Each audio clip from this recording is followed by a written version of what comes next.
Hi, this is Chandni from unlock learning. बहुत से parents पूछ रहे थे कि फॉर्म भरने के बाद केंद्रीय विद्यालय में एडमिशन का प्रोसेस क्या है। केंद्रीय विद्यालय में लॉटरी के समय क्या किसी पर्सन का कोई रोल होता है? केंद्रीय विद्यालय में एडमिशन लेने के लिए फॉर्म भरते समय अगर किसी भी तरह की मिस्टेक हो गई है तो क्या केंद्रीय विद्यालय करेक्शन के लिए कोई समय देता है? तो आपके इन सभी सवालों का जवाब देने के लिए ये वीडियो आपके सामने है। तो सबसे पहले तो मैं आपको बताना चाहती हूँ कि केंद्रीय विद्यालय में एडमिशन के लिए फॉर्म भरे जा रहे हैं और अगर आपने अभी तक एडमिशन के लिए फॉर्म नहीं भरा है तो 2 अप्रैल से पहले बाल वाटिका और क्लास 1 के लिए फॉर्म भर सकते हैं। तो अगर आप इच्छुक हैं अपने बच्चे का केंद्रीय विद्यालय में बाल वाटिका और क्लास 1 में एडमिशन कराने के लिए तो 2 अप्रैल से पहले फॉर्म जरूर भरें। फॉर्म भरने के बाद आपको वेट करना होगा रिजल्ट का। बाल वाटिका में एडमिशन के लिए रिजल्ट मिलने वाला है 8 अप्रैल को और जो लोग क्लास 1 में एडमिशन के रिजल्ट का वेट कर रहे हैं तो लिस्ट जारी की जाएगी 9 अप्रैल को। क्लास 1 और बाल वाटिका में एडमिशन के लिए जो रिजल्ट की लिस्ट जारी की जाती है उसमें किसी भी पर्सन का किसी भी तरह का कोई भी रोल नहीं होता है। ये लॉटरी पूरी तरीके से कंप्यूटराइज्ड होती है। लेकिन क्लास 2 एंड क्लास 2 ऑनवर्ड्स किसी भी कक्षा में एडमिशन के लिए आए फॉर्म्स की ऑफलाइन लॉटरी की जाती है और ये लॉटरी विद्यालय के द्वारा बनाए गए एडमिशन कमेटी के सामने की जाती है। इस कमेटी में 5 मेंबर्स होते हैं।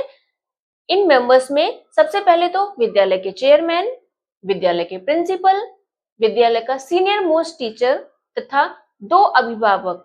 और ये अभिभावक वो पेरेंट्स हैं जिन्होंने अपने बच्चे के एडमिशन के लिए केंद्रीय विद्यालय में फॉर्म भरा है।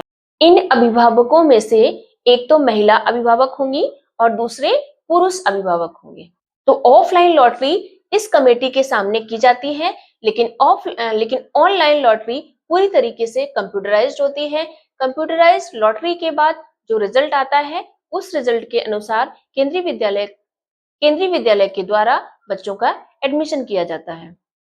एक सवाल आता है कि क्या केंद्रीय विद्यालय के द्वारा सभी स्कूलों में एक साथ ऑनलाइन लॉटरी की जाती है? तो नहीं, केवीएस के द्वारा अलग अलग रीजन को, जैसे कि Patna region, Mumbai region, Hyderabad region, Lucknow region, अलग अलग रीजन को अलग अलग लॉटरी का समय दिया जाता है और उस पर्टिकुलर समय में जो अलॉट किया गया है केवीएस के द्वारा उस पर्टिकुलर समय में केंद्रीय विद्यालय को ऑनलाइन लॉटरी परफॉर्म करनी होती है। अगर ऑनलाइन लॉटरी सारे केंद्रीय विद्यालय के द्वारा एक ही समय पर की जाएगी तो वेबसाइट पर लोड पड़ सकता है। ये केवीएस के द्वारा अलग अलग रीजन्स को अलग अलग समय अलॉट कर दिया जाता है। एक सवाल था कि क्या केंद्रीय विद्यालय के द्वारा एडमिशन फॉर्म में करेक्शन के लिए कोई समय दिया जाता है? तो आंसर इज नो।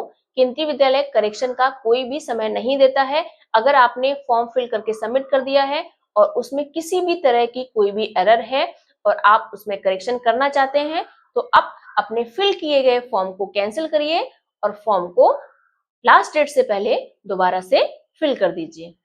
कुछ पेरेंट्स पूछ रहे थे कि कई बार ऐसा देखा जाता है कि एक ही बच्चे का नाम अलग अलग कई लिस्ट में दिखाई देता है। तो इसके लिए मैं आपको बताना चाहती हूँ कि केंद्रीय विद्यालय में एडमिशन के लिए सेंट्रल गवर्नमेंट का रिजर्वेशन को भी फॉलो करना होता है, साथ ही सर्विस कैटेगरी को भी ध्यान में रखना होता है। तो लॉटरी के समय इन दोनों ही बातों का ध्यान दिया जाता है कि हम सेंट्रल गवर्नमेंट के द्वारा निर्धारित किए गए रिजर्वेशन को भी फुलफिल करें और सर्विस कैटेगरी को भी प्रेफरेंस। इसलिए सर्विस कैटेगरीज को प्रेफरेंस देने के साथ ही सेंट्रल गवर्नमेंट के द्वारा दिए गए रिजर्वेशन की सीट्स को फुलफिल करने के लिए केंद्रीय विद्यालय के द्वारा ऑनलाइन लॉटरी के समय कई लिस्ट जारी की जाती हैं, जिनमें एक लिस्ट है RTE list, OBC list, SC list, ST list, CWSN की लिस्ट, कैटेगरी 1 की list, category 2 list, category 3 list, category 4 list. अगर आप इन लिस्ट के बारे में डिटेल में जानना चाहते हैं तो कृपया कमेंट बॉक्स में लिखें। अगर आपको ये वीडियो अच्छा लगा है तो वीडियो को लाइक करें, चैनल को सब्सक्राइब करें, दूसरों के साथ शेयर करना ना भूलें। Thank you. जय हिंद।